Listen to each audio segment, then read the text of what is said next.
When are you going to leave her? The words slipped out before I could stop myself. I'd promised not to ask again, but there they were, hanging in the air, uninvited. I couldn't help it. Don't get me wrong, I was enjoying the affair. Hell, I was reveling in it. The thrill of sneaking around, the burner phone, the thrill of getting away with something forbidden. It all made me feel more alive than I'd felt in years. But beneath the excitement, a darker feeling was growing. I was a jealous woman, and the idea of sharing him was starting to feel unbearable. Jeffrey's face stiffened. "My wife," he began, and I rolled my eyes. Here came the usual list of excuses, served up like clockwork every time I brought this up. "You don't know what she would do to you. If she ever found out—" He paused, casting a nervous glance toward the door. "You left your phone at home, right?" "Yes," I replied, removing the cheap, scratchy wig and the oversized coat I'd bought as part of my disguise. "I know the drill, Jeffrey. Nobody saw me. I took an old-fashioned yellow cab and paid cash. I had him drop me off 5 blocks away. There's no way anyone could know I'm here, okay? I know your wife is crazy, but you're going to some extreme lengths." I tossed my disguise onto the grimy, cigarette-burned carpet. The smell of mildew and cheap cleaning spray hung in the air, and as I sat on the bed, the springs creaked ominously under me. Jeffrey forced a small, tense smile. "Better safe than sorry," he muttered, looking at the floor. I sighed, feeling the frustration bubbling up inside me again. "Look, I just think we could avoid all of this secrecy if you'd just tell her the truth. You wouldn't even have to face her yourself. Get a lawyer to serve her the divorce papers. You're not happy, and you're here with me instead of at home. It's obvious." "Oh, I wouldn't divorce my wife." His voice was calm, almost casual, but it stopped me cold. I looked up, blinking in confusion. "What do you mean you wouldn't divorce her?" I asked, incredulity creeping into my voice. He didn't respond, and for a moment, the silence in the room was so thick I could almost hear the beat of my own heart. Just as I opened my mouth to demand an explanation, the door to the motel room creaked open. I turned sharply, my pulse spiking as a woman stepped inside. My stomach lurched. It was her. Jeffrey's wife. "Sure? How? After all the precautions, how did she find us?" I jumped up, glancing desperately between Jeffrey and his wife, who stood calmly by the door with a small, knowing smile playing at the corners of her mouth. I wanted to run, to bolt for the door, but my feet felt like they were cemented to the floor. This wasn't supposed to happen. How had she tracked us down? "Hello, my love," Jeffrey said, his voice soft and affectionate.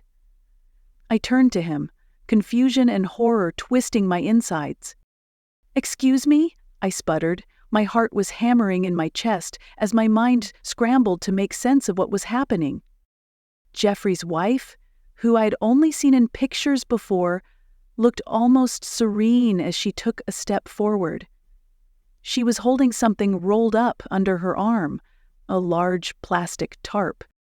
"I brought the tarp," she said, her tone disturbingly cheerful, like she was announcing she'd brought a bottle of wine to a dinner party.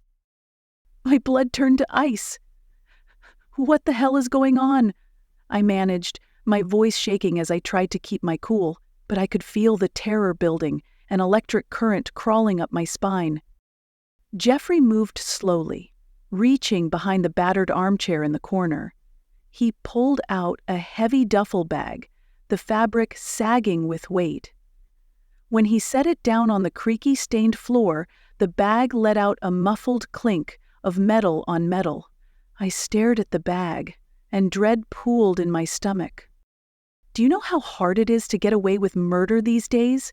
Jeffrey asked, his voice oddly casual, almost philosophical, as if he were making polite conversation. He unzipped the duffel bag, and I saw glints of metal, surgical tools, pliers, a hammer, zip ties, a roll of duct tape, and something that looked alarmingly like a bone saw.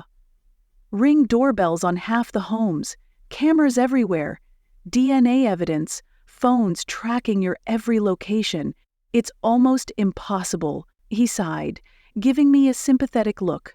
Unless, of course, you find a victim who doesn't want to be found, like, say, someone hiding an affair. My mouth went dry. This couldn't be real. I took a step back, my mind racing, trying to process the implications of his words. "Jeffrey," I stammered, barely recognizing the sound of my own voice. "You can't be serious." His wife reached into her coat and pulled out a small handgun, aiming it squarely at my chest. Her smile was chilling, and she looked almost amused. "Did you bring the saw, babe?" she asked, not taking her eyes off me. "Of course, my love," Jeffrey replied, his voice laced with a strange tenderness. "I know it's your favorite part." He picked up the bone saw and turned it in his hands, inspecting it with an air of satisfaction. This wasn't happening. It couldn't be happening. The room seemed to tilt and sway as my thoughts spiraled in every direction. I felt my legs tremble, my body urging me to run, but I was cornered. The only exit was blocked by Jeffrey's wife, who was now inching closer, the gun steady in her hand. I tried to reason with them, my voice shaking.